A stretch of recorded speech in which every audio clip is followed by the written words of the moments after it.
Hola, bienvenidos al canal de Dani Fernández. En este vídeo os voy a presentar la situación de la economía internacional antes y después de la guerra de Ucrania. Y después vamos a ver el impacto en Guatemala de esta situación internacional. En concreto vamos a hablar del crecimiento débil desde la recesión de 2020, vamos a hablar del déficit público desbocado en la práctica totalidad del mundo y que va a tardar años en recuperar su nivel prepandemia, vamos a hablar de la monetización enorme de deuda pública emitida desde 2020 y cómo esto ha empezado a generar inflación, y vamos a hablar del precio de los commodities antes de la guerra. Después vamos a ver qué commodities exporta Rusia, en qué proporción del comercio mundial, también Ucrania, también Bielorrusia. Y vamos a ver cómo se han disparado esos precios desde que iniciara la guerra. También vamos a ver el impacto en Guatemala, en los precios de Guatemala, de toda esta situación internacional.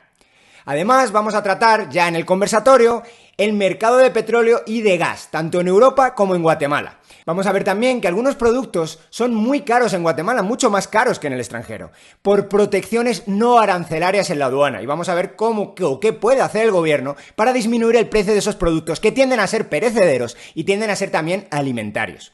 Vamos a ver también que hay un mal cálculo del precio de los alimentos en Guatemala y la inflación probablemente esté muy mal calculada. Y vamos a ver por último también que la inversión en Guatemala estos últimos años no creció. El gobierno de Guatemala básicamente se está colgando unas medallas por una inversión que nunca llegó. Y bueno, espero que os guste el vídeo. Ahí va.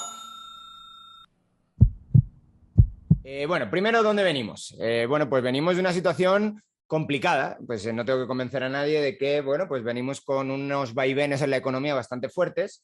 Vemos que 2020 tuvo una caída como este es el PIB mundial, como no había habido, pues probablemente de los años 30. En la economía mundial, los 70 fueron años muy complicados, pero en ningún año hubo una caída mundial tan fuerte como esta, en algunos países localizada así. Y un rebote también muy fuerte en 2021.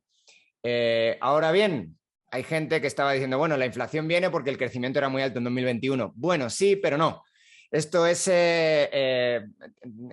una gráfica en la que podemos ver dos cosas. La primera es el crecimiento de 2020-21 anualizado, es decir, cada año, si agarramos por separado 2020 ya hemos visto que es muy malo, si agarramos por separado 2021 ya hemos visto que es muy bueno, básicamente por el rebote. Pues si cogemos y analizamos los 2 años, en cuánto crecieron las diferentes regiones del mundo y cuánto habían crecido la década anterior, toda la década de los 2010. Entonces, lo que vemos es que el crecimiento pues, es débil, es mediocre todavía. 2022 no vamos a crecer tanto y, de hecho, ya están los principales organismos internacionales revisando a la baja todas las cifras de crecimiento por todo el jaleo que estamos viviendo ahora mismo con la guerra, que vamos a comentar ahora en breve. Pero de momento lo que tenemos son economías que en muchos lugares, por ejemplo, pues tenéis ahí a la derecha del todo, pues Reino Unido, Eurozona, son economías que no han recuperado el nivel de producción de 2019. En algunos otros lugares se ha recuperado, pero claramente economías emergentes de Asia, claramente el crecimiento global de los 2 años es muy inferior al de la década anterior. Entonces tenemos un crecimiento débil. Y esto es importantísimo para analizar la inflación y cómo la inflación está impactando en prácticamente todo el mundo, y la guerra de Rusia lo único que está haciendo es empeorar las cosas, no generar la inflación ya venía de antes. Es el déficit público. Ahí tenéis el déficit público prepandemia, 2019, pues bueno, estos son las principales regiones económicas del mundo, evidentemente hay más, y vemos que se dispara, ¿no? Esto se dispara en prácticamente todo el mundo en 2020. Y 2021, que nos habían prometido también en todas partes del mundo que iba a ser el año donde se devolviera la deuda, pues no. De hecho, vemos que el déficit es prácticamente, o casi no el mismo, pero casi el mismo que en 2020. Es decir, en 2021, donde ya se supone que no hay una justificación,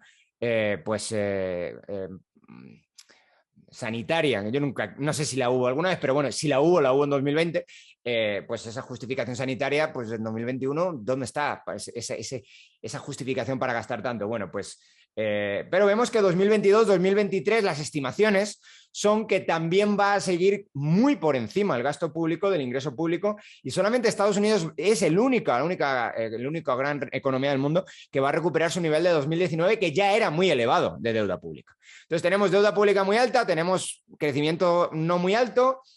¿Y con qué se ha financiado la deuda pública? Básicamente con emisión monetaria de bancos centrales, y también esto es algo un poco más complicado de explicar y no me voy a meter en detalle ahora, a no ser que lo veamos en preguntas y respuestas, emisión monetaria también privada, de bancos privados. Los bancos también emiten moneda o sustitutos monetarios, como se quiera llamar, pero bueno, emiten formas de pago, emiten medios de pago.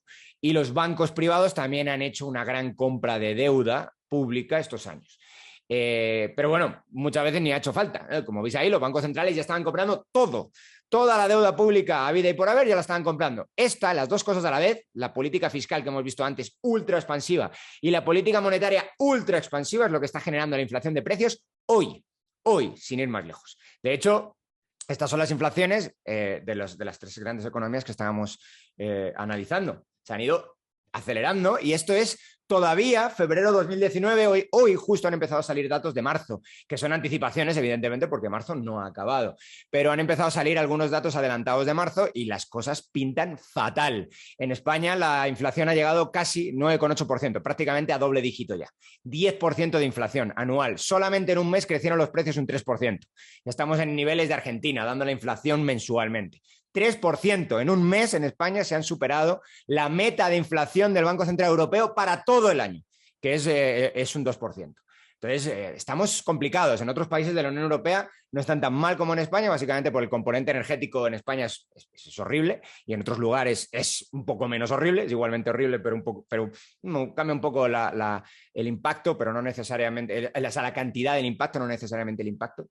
Pero bueno, lo tenemos aquí, todo esto es situación prepandemia. Ahora vamos a ver la situación, preguerra. Ahora vamos a ver la situación guerra. Esto también, antes de los problemas de la pandemia, claro, es que comprar hoy alimentos es un 30% más caro que en 2020, el commodities de alimentos. Si nos vamos a los metales y a los metales industriales, un 60 y un 80% más caro, a pesar de que han bajado un poco, básicamente porque China ha dejado de demandar gran parte de estos materiales porque tenían una burbuja inmobiliaria brutal que está cayendo también. Pero en cualquier caso, hoy todavía de la bajada de finales de 2021 es un 60% más caro comprar metales que hace un año, que en 2020, que hace un poquito más de un año. Y un 80% más caro para metales generales, un 60% para metales industriales. Entonces, bueno, en esta situación iniciamos la guerra. Es decir, estamos en una situación complicadísima y de inflación, de gasto público, de deuda, no solamente a nivel regional, sino prácticamente a nivel mundial. Básicamente han hecho el bestia casi todos los países del mundo. Y pues sobre esto es lo que los economistas llaman una tormenta perfecta, a los financieros, en vez de una tormenta perfecta lo podríamos llamar perfectamente pues que llueve sobre mojado en este caso. Entonces, Rusia invade Ucrania. ¿Qué ha pasado desde entonces? Estos son datos de hoy, 31 de marzo, vamos, de hoy, de hace media hora, de cómo han crecido desde que inicia la guerra los diferentes commodities que exporta. Yo aquí lo he puesto, el porcentaje de exportación mundial de Rusia, Ucrania y Bielorrusia juntas. ¿Por qué? Bueno, primero porque exportación y no producción, porque lo que importa para un mercado internacional es la exportación, no la producción. Por ejemplo, China produce un montón de todos estos materiales, pero también los consume internamente China. El caso de Rusia no es así. El caso de Rusia produce un montón de estos commodities, pero los exporta. Prácticamente, bueno, no todos, evidentemente, pero exporta una gran parte de ellos. De hecho, lo que está aquí, lo que puede ejercer una influencia muy fuerte, y de hecho lo está haciendo, sobre los precios internacionales es exactamente qué porcentaje de producción se estima que o desaparece o podría desaparecer del mercado. Y de tres países, de Rusia, Ucrania y Bielorrusia. ¿Por qué estos tres? Ucrania, evidentemente, porque está en guerra y pues una parte importantísima de la producción se ha paralizado completamente. Está en guerra, Rusia también está en guerra, pero vamos, está invadida. Y Rusia por sanciones internacionales, que ahora quizá, no voy a hablar en la presentación, pero quizá un poco después sí, en turno de preguntas, está pudiendo burlar algunas de las sanciones. Ya avisamos a algunos de que esto efectivamente podía ocurrir y cómo se está escapando es bastante interesante. Y después Bielorrusia, que también está siendo objeto de bastantes sanciones. La verdad que Bielorrusia aquí es relativamente poco importante, es un país pequeño y que solamente exporta muchos fertilizantes, si no estoy mal. El resto no es importante para el mercado internacional.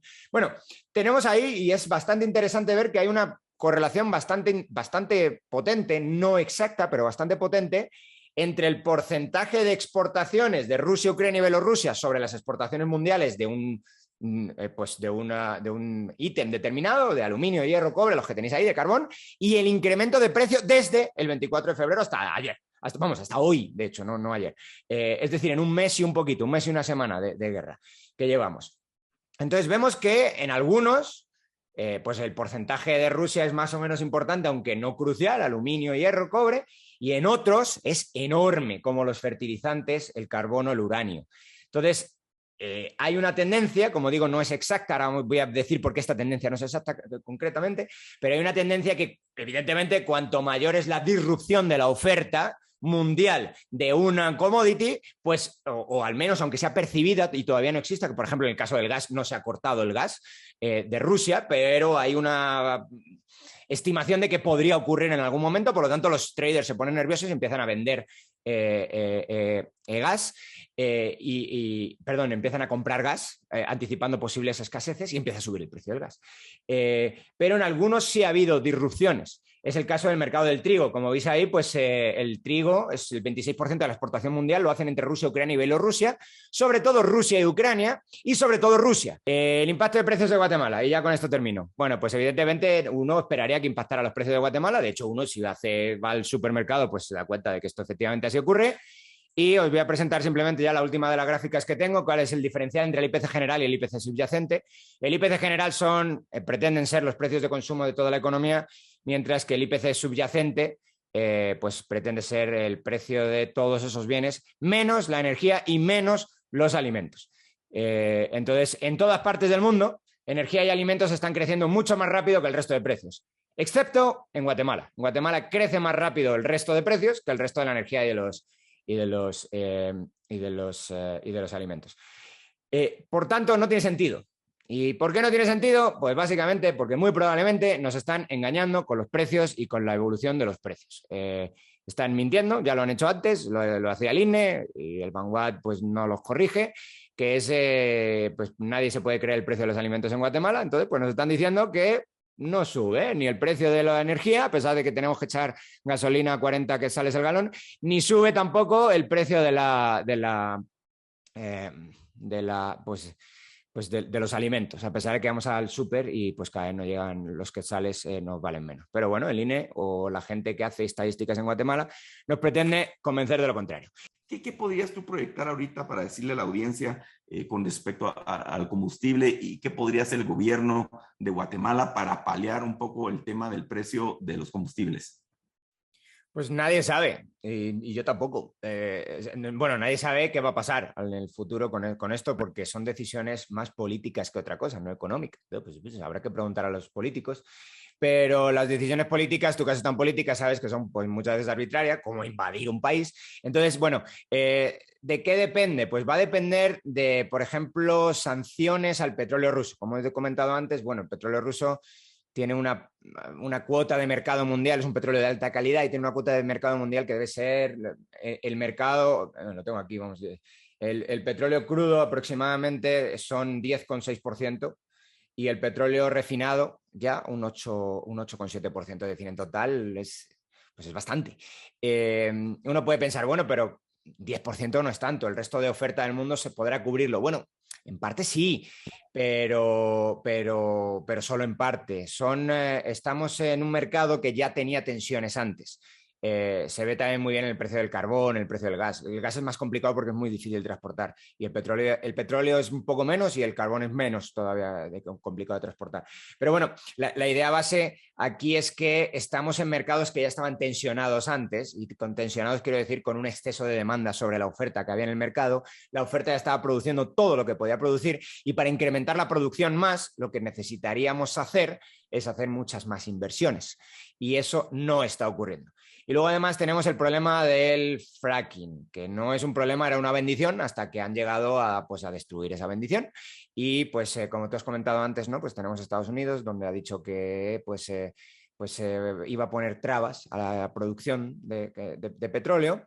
Tenemos el tema de Europa, donde se ha prohibido directamente en muchos países producir con fracking. Por lo tanto, ni el gas, es que esto es lo interesante, Europa se ha autoimpuesto unas sanciones de gas, que podría no hacerla porque en Europa está sentada encima de bolsas enormes de gas, pero enormes, son enormes. Y los únicos que están explotando gas ahora mismo a nivel, en Europa, a nivel de verdad importante, son Reino Unido y Noruega. El resto, nadie, nada. Y si no fuera por Noruega, estaría muriendo de frío hasta la apuntadora allí. Entonces, esto es bastante interesante porque, pues, ¿qué va a pasar? Pues no sé qué va a pasar. Si alguien tiene un poco la política de decencia en Europa, pues empezarán a explotar el gas que hay en Europa. Entonces el precio de los combustibles, pues empezarán a bajar, el gas y el petróleo que hay en Europa. En mi país, en España, hay un montón de petróleo, se encontró un montón de petróleo en las Islas Canarias.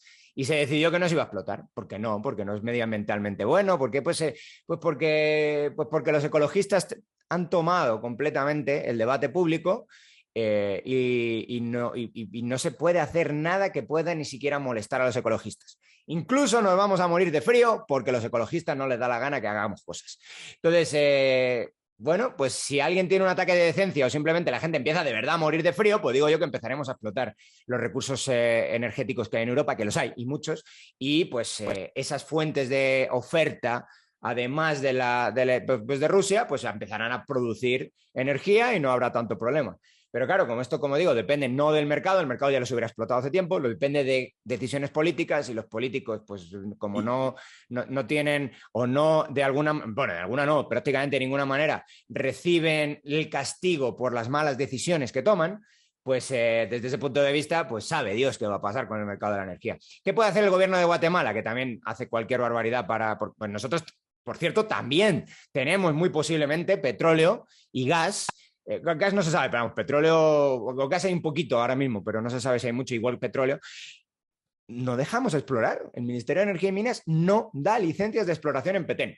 No las da, no le da la gana darlas. Si tú quieres geotermia, te dan lo que tú quieres. Si tú quieres otras fuentes de energía que son muy bonitas y que nadie se va a quejar de ellas, aunque luego a lo mejor son mucho más contaminantes que los combustibles fósiles, tranquilo, con el poder público en Guatemala vas a estar bien. Como te digas que vas a buscar petróleo, que muy posiblemente lo hay, porque a ver, ¿por qué México tiene tanto petróleo? Una frontera ahí medio, pues la frontera, a la naturaleza no le importa las fronteras, ¿eh? Coloca petróleo o hay petróleo y la frontera no importa mucho. Y es muy posible que Guatemala tenga bastante petróleo. Tampoco se explota el petróleo de Guatemala. ¿Por qué? Sabe Dios por qué. Otra vez, no sabemos realmente si se encuentra en cantidad necesaria para ser explotado, pero es que ni siquiera te dan la licencia de explotación, de exploración. Entonces, o te la dificultan tanto que de facto no te la dan, porque ya sé que alguien luego va a decir, no, hombre, si dan, si dieron una hace 20 años. Bueno, pues sí, seguro, pero pueden haber dado otras 20 ya para explorar si hay o no hay, o si hay en cantidades suficientes, porque se sabe por el tipo de suelo, se sabe que hay, y no las dan, no les da la gana. Entonces, bueno, pues otra vez, tontería de los políticos. Y lo último es la última tontería de los políticos, es, bueno, no dejamos producir aquí, ¿no? No dejamos producir. Hay problemas por otras tonterías que hacen otros políticos en otras partes del mundo. Entonces, ¿qué vamos a hacer? Resulta que tenemos impuestos, esto es algo que es hasta de lógica, no hay que ser ni economista, ni saber energía, ni nada. Si algo tiene un impuesto, aquello que tiene un impuesto vale más caro, va a ser más caro, sí o sí. ¿En qué medida? Luego va a depender de elasticidades de oferta, de elasticidades de demanda y cosas técnicas que hablan los economistas, pero no nos importa. Seguro va a impactar al precio final del consumidor. Entonces, bueno, pues si tenemos ese problema, pues quita el impuesto.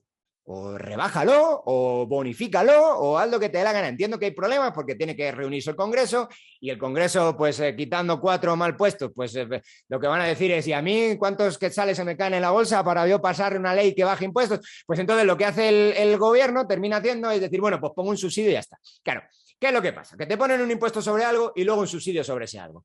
Y al final todo eso, si lo quieres ver así, es como una tubería que va goteando. Claro, y ese goteo, ¿a dónde se va? Pues se va a los bolsillos de ciertas personas. No hay salida ahí. Entonces, ¿por qué nos ponen un impuesto y luego un subsidio sobre el mismo producto? Por esto, ya está, única y exclusivamente, porque se le va a caer a alguien mucha plata en el bolsillo, con el impuesto de primero y con el subsidio después.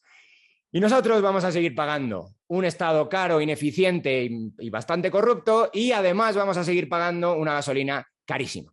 Entonces, ni es una solución el subsidio, ni evidentemente la única solución sería quitar el impuesto y dejar producir petróleo, que sabemos que muy potencialmente puede haber petróleo en Guatemala.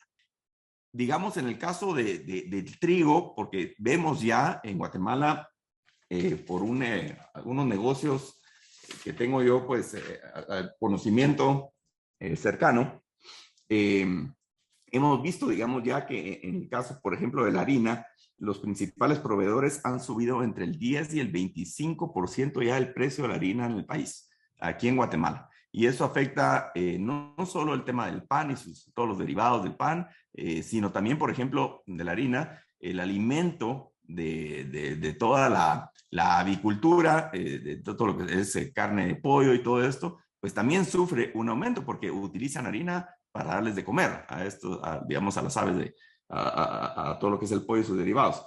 ¿Qué opciones podría haber ahí, Dani? ¿Ves alguna opción ahí? Bueno, ese es un mercado muy concreto en Guatemala, en el que pues, se habla poco, pero es un mercado muy controlado, porque en aduana, la aduana es ultra ineficiente en Guatemala y no es ultra ineficiente de forma arbitraria. La aduana, cuando es tan ineficiente, suele premiar a aquellos que producen dentro del país, y en algunos casos los esquemas de importación y son muy maquiavélicos. Me explico. Actualmente Guatemala tiene impuestos muy bajos de arancel. Para empresas los impuestos son bastante altos, pero para personas son bajos, para empresas relativamente altos, y los aranceles son muy bajos, son bastante bajos. O sea, eso es pues algo que de facto pues la Cámara de Comercio consiguió venderles a todo el mundo, que era mejor tener impuestos bajos. Ahora bien, pasa algo bastante interesante. En algunos productos, en concreto esos que tú estás tocando y algunos otros, y especialmente los perecederos, pues resulta que sí hay un diferencial de precios bastante importante entre Guatemala y fuera de Guatemala. ¿Y cómo puede ser que haya un diferencial de precios si el precio en Guatemala, si no hay arancel o el arancel es bajísimo? Pues aquí es donde entran, como digo, los esquemas maquiavélicos, que si toda esta gente que tiene tanta tanta capacidad de inventar estos esquemas en la aduana tuviera la misma capacidad de satisfacer al consumidor, Guatemala sería Suiza. Pero claro, lo que se están haciendo es utilizar el poder político en su beneficio. ¿Cómo? Pues mira, yo te cojo y te digo, mira, ¿sabes qué? En la aduana va a ir, podemos importar, sí. ¿Con arancel bajo? Sí, pero con estas medidas fitosanitarias. Que curiosamente esas medidas fitosanitarias coinciden sospechosamente con el productor del bien que sea, que ya existe en Guatemala y por el que pagamos un sobreprecio brutal. Entonces, es una forma de protección, eso se llaman medidas no arancelarias, y las medidas fitosanitarias de Guatemala tienen una protección brutal, brutal. En algunos casos puede llegar a un arancel equivalente de un 80% en algunos productos como la carne. En otros productos también pues agrícolas puede llegar en torno al 30 al 40%. Fijaros lo que os estoy diciendo. Las medidas fitosanitarias, que son muchas veces completamente arbitrarias y que simplemente coinciden exactamente con las especificaciones de producto de los productores que ya producen en Guatemala, solamente eso producen sobrecostes de entre un 30 y un 40%. En nivel general para agricultura, en nivel general para agricultura, y en algunos productos llega al 80 al 90% como la carne. Es una burrada brutal, es una cosa increíble. Y cuando uno va a ver los aranceles, dice, pues si no hay aranceles, ¿qué está pasando? Y como os digo, lo que está pasando es un esquema en aduana que no solo es ineficiente, sino que protege claramente y descaradamente a algunos productores nacionales a costa de todos nosotros, que tenemos que pagar un trigo, una harina y unos inputs, en este caso pues agrícolas, increíblemente pues onerosos. Y bueno, ¿y por qué no los quitamos? Bueno, pues sí, pues quitémoslo, ¿no? Pero claro, cuando los vas a quitar, es que esta gente es muy inteligente, claro. Cuando los vas a quitar te dicen, no, hombre, no los quites, porque ¿tú qué quieres hacer? ¿Envenenar a la población? ¿Quieres que entre trigo en mala calidad? ¿Qué quieres? ¿Que entre pollo de mala calidad? ¿Qué quieres? ¿Eso es lo que tú quieres? No, nadie está diciendo eso. De hecho, hay algo que hemos hecho, un trabajo que hemos hecho junto pues, a otro colega de la UFM, en el que hemos propuesto que cualquier sello de calidad de un país de la OCDE, cualquier medida fitosanitaria de un país de la OCDE, valga automáticamente en Guatemala. Tanto para el mercado agrícola como para el mercado de los medicamentos, que es otro mercado donde también pues hay algunos diferenciales de precios que no se entienden, pues oye, que aquí hay un país de la OCDE que ya ha dicho su registro sanitario que esto es bueno. Pues si ya lo ha dicho él, que pase para acá. O vamos a tener que entonces que suponer que en Canadá quieren envenenar a su población y que nuestros burócratas y políticos protegen mucho mejor a la población nacional que los ministerios de Canadá, no sé, de Alemania o lo que sea. Entonces, la idea es esa. Si tú pones eso automáticamente va a hacer caer los precios de forma brutal. Y otra cosa también que está siendo un problema, que cada vez está viendo más gente, el contrabando. Oye, que es que hay un montón de contrabando, pero ¿cómo no va a haber contrabando? Si tienes una aduana donde es imposible que pasen bienes porque tienes esquemas de protección como lo que os estoy diciendo ahora, sobre todo en bienes perecederos. Entonces, ¿tú quieres productos baratos en Guatemala? Vuélate todas esas cosas, o no te los vueles, déjalos, pero deja que entren productos con certificaciones de calidad de países de la OCDE y no las completamente arbitrarias que son las que tenemos ahora, que otra vez hacen que se caigan el dinero en el bolsillo de unos pocos. Sí estamos importando inflación, por ejemplo, del dólar, debido a la devaluación del dólar, siendo en la balanza de pagos nuestra moneda, digamos, de intercambio principal es el dólar, y el dólar sí ha perdido, como probable, no lo había perdido en 40 años. Estaba yo leyendo que desde el tiempo del gobierno de Jimmy Carter en los Estados Unidos, que no había una devaluación del dólar como la está habiendo ahora. Y en ese sentido, ¿qué alternativas hay? ¿O esa sí no la tenemos que tragar?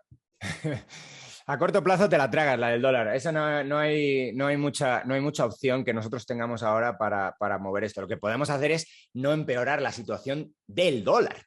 Y lo que podemos también hacer es dejar de autoengañarnos con la inflación.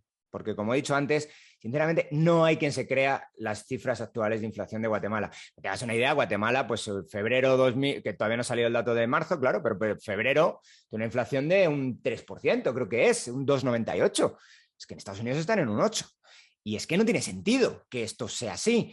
Es verdad que Guatemala tiene algunos amortiguadores muy importantes. El precio de la energía, cuando es energía de generación primaria, gas o petróleo, nos ha impactado completamente como en cualquier otra parte del mundo, es decir, ahí no nos hemos salvado nada, por lo tanto no tiene sentido que nuestra inflación no esté subiendo tanto, cuando vamos a echar gasolina nos cuesta un 50% más que hace un año y medio, por lo tanto eso no cuadra nada con la realidad, lo que nos están contando, pero por otro lado es verdad que la energía eléctrica en Guatemala funciona relativamente bien, eso no significa que no hayan subido también los precios de la energía eléctrica, han subido, solamente que no hemos llegado a un momento en el que hay una tensión brutal en el mercado eléctrico y los productores nacionales de momento se dan más que abasto para la demanda nacional. Esto es pues como tú estabas diciendo, porque es un mercado bastante bien estructurado, es un mercado con una ley muy buena y con un reglamento muy bueno y con buenas prácticas. Claramente es con mucho el sector más puntero de Guatemala. Ahora bien, eso no significa que seamos completamente ajenos al mercado mundial. Oye, que el precio del carbón se ha multiplicado por 10 en un año y medio. Y nosotros producimos con carbón. Y eso nos impacta, sí o sí. Otra cosa es que, por fortuna, no hemos hecho barbaridades como se han hecho en otras partes del mundo.